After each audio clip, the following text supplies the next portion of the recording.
శ్రీమన్మహాభారతము 66వ రోజు. ఓం అస్మద్గురుభ్యో నమః. నారాయణం నమస్కృత్య నరం చైవ నరోత్తమం దేవీం సరస్వతీం వ్యాసం తతో జయం ఉదీరయేత్. శ్రీమన్మహాభారతము ఆది పర్వము 58 నుండి 62 అధ్యాయముల ద్వారా సూత మహానుభావుడు శౌనకాది మహర్షులందరికీ ప్రవచనం చేస్తూ ఈ రకంగా చెబుతూ ఉన్నాడు. ఓ మహర్షులారా, సర్పాలు అన్నీ ఆస్తికుని ద్వారా మానవ లోకానికి ఈ మంత్రాలను అనుగ్రహిస్తూ ఉన్నాయి. ఈ మంత్రములు చదివినటువంటి వారికి ఇక ఏనాటికి సర్పభయం ఉండనే ఉండదు. ఆ మంత్రాన్ని మనమంతా కలిసి ఒకసారి అనుసంధానం చేసుకుందాం. యో జరత్కారుణా జాతః జరత్కారౌ మహాయశాః ఆస్తికః సర్పసత్రేవః పన్నగాన్ యోభ్యరక్షత తం స్మరంతం మహాభాగాః నమాం హింసితుం అర్హత. ఓం. ఈ మంత్రార్థాన్ని ఈ రకంగా మనం భావన చేయాలి. జరత్కార ఋషి వలన నాగకన్యకు జన్మించి జనమేజయ సర్పయాగములో సర్పాలను రక్షించినటువంటి ఆస్తికుడిని నేను స్మరిస్తున్నాను. ఓ సర్పములారా, ఓ నాగులారా, మీరు నన్ను హింసించకండి అని భావన చేస్తూ ఆ మంత్రం చెప్పుకోవచ్చు. ఇంకొక మంత్రం సర్పాపసర్ప భద్రంతే గచ్చ సర్ప మహావిష జనమేజయస్య యజ్ఞాంతే ఆస్తిక వచనం స్మర. ఓం. ఈ మంత్రార్థాన్ని ఈ రకంగా భావించాలి. ఓ మహాసర్పమా, తప్పుకొని వెళ్ళిపో. జనమేజయుని యొక్క సర్పయాగ అంతకాలములో ఆస్తికుడు మాట్లాడినటువంటి మాటలను స్మరించు, వెళ్ళిపో అని ఈ మంత్రార్థాన్ని భావిస్తూ మంత్రాన్ని పఠించాలి. ఓ మహర్షులారా, ఎవరైతే ఈ మంత్రాన్ని పఠించిన తర్వాత ఏ సర్పమైతే తొలగిపోదో ఆ సర్పము యొక్క శిరస్సు 100 వ్రక్కలవుతాయి. అయితే ఓ మహర్షులారా, ఇప్పటి వరకు చెప్పినటువంటి ఈ ఆస్తిక వృత్తాంతాన్ని వింటే పుణ్యం వృద్ధి అవుతుంది, కామక్రోధాదులు అణగిపోతాయి. సరే, అయితే ఓ మహర్షులారా, జనమేజయుడి దగ్గరకు ఒకనాడు వ్యాస మహర్షి వచ్చాడు. వ్యాసుడిని ఆ రాజుగారు పూజించి తన పూర్వుల యొక్క అంటే కౌరవ పాండవుల యొక్క వృత్తాంతాన్ని చెప్పమని అడిగాడు. అప్పుడు వ్యాస మహర్షి తన శిష్యుడికి వైశంపాయనుడికి చెప్పాడు. ఏమని? ఓ వైశంపాయన, జనమేజయుడికి మహాభారతం చెప్పు అని అతన్ని నియమించి వ్యాస మహర్షి వెళ్ళిపోయాడు. ఇక అప్పుడు వైశంపాయనుడు జనమేజయ మహారాజుకు మహాభారతాన్ని మొట్టమొదట సంగ్రహంగా మహాభారతాన్ని చెప్పి భారత మాహాత్మ్యాన్ని ఈ రకంగా చెబుతూ ఉన్నాడు. ఓ రాజా, ఈ భారత కథను చెప్పేవారు, వినేవారు తే బ్రహ్మణః స్థానమేత్య ప్రాప్నుయుః దేవతుల్యతాం. ఈ భారత కథను చెప్పేవారు, వినేవారు బ్రహ్మలోకాన్ని చేరుకొని దేవసములవుతారు. ఈ భారతం వేదాలతో సమానమైనటువంటిది. ఈ మహాభారతాన్ని చెప్పినటువంటి వారు అభీష్ట సిద్ధిని పొందుతారు. ఇది వినటం వలన సకల పాపాలు తొలగిపోతాయి. జయోనామ ఇతిహాసోయం శ్రోతవ్యో విజిగీషుణా. జయం అనే పేరు కలిగినటువంటి ఈ ఇతిహాసాన్ని విజయం కోరుకునేటటువంటి వారు ప్రతి ఒక్కరూ తప్పకుండా వినాలి, చదవాలి. శత్రువులను ఓడించగలుగుతారు ఈ మహాభారతాన్ని వింటే.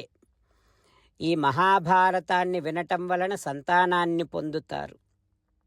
ఇతిహాసాన్ని, ఈ మహాభారత ఇతిహాసాన్ని చెప్పేవారి, వినేవారి సంతానము ధర్మ మార్గములో నడుస్తారు. ఈ కథ విన్నవారికి ఇక అసూయాద్వేషాదులు ఉండవు. నాస్తి వ్యాధి భయం తేషాం, రోగభయము ఉండదు. ధనము, యశస్సు, ఆయువు, పుణ్యము, స్వర్గము ఇవన్నీ ఇవ్వగలిగేటట్టుగా వ్యాస మహర్షి ఈ భారతాన్ని నిర్మించి, రచించి లోకానికి అందించాడు. ఇది వింటే సనాతన ధర్మాన్ని ఆచరించినటువంటి వారు అవుతారు అంటూ వైశంపాయనుడు జనమేజయ మహారాజుకు చెప్పిన విషయాన్ని సూతులవారు శౌనకాది మహర్షులందరికీ తెలియచేస్తూ ఉన్నారు. ఆ తర్వాత ఏం జరుగుతుందో రేపు తెలుసుకుందాం. జై శ్రీమన్నారాయణ. అమ్మా నాన్నలకు సాష్టాంగ నమస్కారం చేద్దాం. మన ఆచార్యవర్యుల, గురువర్యుల శ్రీచరణారవిందములకు సాష్టాంగ నమస్కారం చేద్దాం. శ్రీ వేదవ్యాస మహర్షుల వారి దివ్య పాదారవిందములకు సాష్టాంగ నమస్కారం చేద్దాం. శ్రీ విఘ్నేశ్వర స్వామి వారి శ్రీచరణారవిందములకు సాష్టాంగ నమస్కారం చేద్దాం. శ్రీమన్మహాభారత గ్రంథరాజమునకు శిరస్సు వంచి నమస్కరిద్దాం.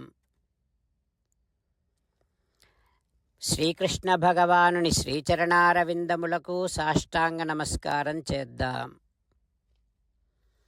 శ్రీమన్నారాయణుడిని మన హృదయ మందిరములో ఉన్నటువంటి పరమాత్మను సేవిస్తూ మనని మనము స్వామికి సమర్పించుకుంటున్నామనే భావనతో సాష్టాంగ నమస్కారము చేస్తూ స్వామి నామ సంకీర్తన చేద్దాం. శ్రీమన్నారాయణ నారాయణ నారాయణ, శ్రీమన్నారాయణ నారాయణ నారాయణ. శ్రీమన్నారాయణుడే శ్రీకృష్ణ భగవానుడిగా వచ్చి మనందరికీ భగవద్గీతను ఇచ్చి మనందరినీ ఒక 8 పనులు చేయమని చెబుతూ ఉన్నాడు. అందుకని ఓయి భగవంతుడా, తప్పకుండా చేస్తా అంటూ మనం ఈ రకంగా మాట ఇద్దాం. హో శ్రీమన్నారాయణ, కరిష్యే వచనం తవ. సర్వం శ్రీకృష్ణార్పణమస్తు. జై శ్రీమన్నారాయణ. జై శ్రీమన్నారాయణ. భక్తులకు ప్రత్యేకమైనటువంటి విజ్ఞాపన. మీకు అన్ని విషయాలలో వెంటనే మంచి ఫలితాలు రావాలి అనంటే ప్రతిరోజు 1 నిమిషం వెచ్చించి నారాయణాస్త్రాన్ని చదవండి. ఇక మీకు తిరిగే ఉండదు. నారాయణాస్త్రాన్ని పొందడానికి మీరేం చేయాలంటే నారాయణాస్త్రం అనే వెబ్సైట్కి వెళ్ళి మీ పేరు, మీ ఈమెయిల్ ఇస్తే మీ ఈమెయిల్కి నారాయణాస్త్రం PDF వస్తుంది. అందులో ఒక రామాయణ శ్లోకం, ఒక గీతా శ్లోకం, ఒక విష్ణునామం ఉంటాయి. ఆ 3 కలిపి నారాయణాస్త్రం అంటాం. ప్రతి ఒక్కరికి వేరువేరు శ్లోకాలను ఇస్తున్నాం. ఆ రకంగా ఎవరి శ్లోకాన్ని వారు ప్రతిరోజు తప్పనిసరిగా చదవటం వలన ప్రతిరోజు ప్రతి 24,000 భక్తులతో ఒకసారి సంపూర్ణ రామాయణ పారాయణ, 33 సార్లు శ్రీమద్ భగవద్గీత పారాయణ, 24 సార్లు శ్రీ విష్ణు సహస్రనామ స్తోత్ర పారాయణ జరుగుతుంది. ప్రతి ఒక్కరికి అంతటి విశేష ఫలితము ప్రతిరోజు లభిస్తుంది. అందుకని మీరు మీ కుటుంబ సభ్యులు అందరూ ఒక్కొక్కరు ఒక్కొక్క నారాయణాస్త్రాన్ని వెంటనే పొందండి. జై శ్రీమన్నారాయణ. శ్రీమద్ భగవద్గీత సారాంశముగా 18వ అధ్యాయములో 65 నుంచి 69 శ్లోకముల ద్వారా శ్రీకృష్ణ భగవానుడు మనందరినీ ఒక 8 పనులు చేయమని చెబుతూ పరమాత్మ ఈ రకంగా అంటూ ఉన్నాడు. ఎవరెవరైతే నేను చెప్పిన ఈ 8 పనులు చేస్తారో వారందరూ నాకు చాలా ఇష్టమైన వారవుతారు. అప్పుడు వారిని నేను సకల పాపముల నుండి సకల దుఃఖముల నుండి విముక్తులను చేసి నా అంతటి వారిగా చేసుకుంటా, తరగని ఆనందాన్ని అనుభవింపచేస్తా. నిజమే చెబుతున్నా, ప్రమాణము చేసి చెబుతున్నా అంటూ సాక్షాత్తుగా దేవదేవుడైన శ్రీమన్నారాయణుడైన శ్రీకృష్ణ భగవానుడే మనను ఈ 8 పనులు చేయమని చెబుతూ ఉన్నాడు కనుక, హో శ్రీమన్నారాయణ, కరిష్యే వచనం తవ, తప్పకుండా చేస్తా, నువ్వు చెప్పినట్టే చేస్తా అంటూ మనం ప్రతిరోజు దేవదేవుడైన శ్రీమన్నారాయణుడికి ఈ రకంగా మాట ఇద్దాం. హో శ్రీమన్నారాయణ, నువ్వు చెప్పినట్టే నేను నిన్నే సంతతము ధ్యానము చేస్తూ ఉంటా. హో శ్రీమన్నారాయణ, నువ్వు చెప్పినట్టే నేను నీ భక్తుడిగానే ఉంటా. హో శ్రీమన్నారాయణ, నువ్వు చెయ్యమన్నట్టే నేను నా విధులను కర్తవ్యాలను నీ సేవగా నీ తృప్తి కోసమనే సక్రమంగా నిర్వర్తిస్తూ ఉంటా. హో శ్రీమన్నారాయణ, నువ్వు చెప్పినట్టే నేను నీవాడిని అనే మహావిశ్వాసాన్ని సంతతము కలిగి ఉంటూ నా హృదయములో నీకే నమస్కరిస్తూ ఉంటా.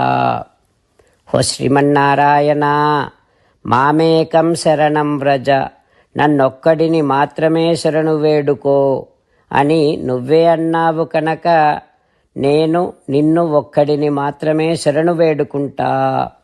హో శ్రీమన్నారాయణ, మా శుచః, ఇక దుఃఖించకు అని నువ్వే నాకు భరోసా ఇస్తూ ఉన్నావు కనుక నేను ఇక దుఃఖించను. హో శ్రీమన్నారాయణ, నువ్వు చెప్పినట్టే నువ్వు నా కోసమని చెప్పిన శ్రీమద్భగవద్గీతను ఎప్పుడో ఒక్కసారి కాకుండా ప్రతిరోజు కనీసం ఒక్క శ్లోకాన్నైనా అనుసంధానము చేస్తూ గీతోపదేశాన్ని జ్ఞాపకం చేసుకుంటూ ఉంటా. హో శ్రీమన్నారాయణ, నువ్వు చెప్పినట్టే నువ్వందరి కోసమని చెప్పిన శ్రీమద్భగవద్గీతను తెలియని భక్తులందరికీ తెలియచేసే నా వంతు ప్రయత్నాన్ని నిరంతరము కొనసాగిస్తూనే ఉంటా.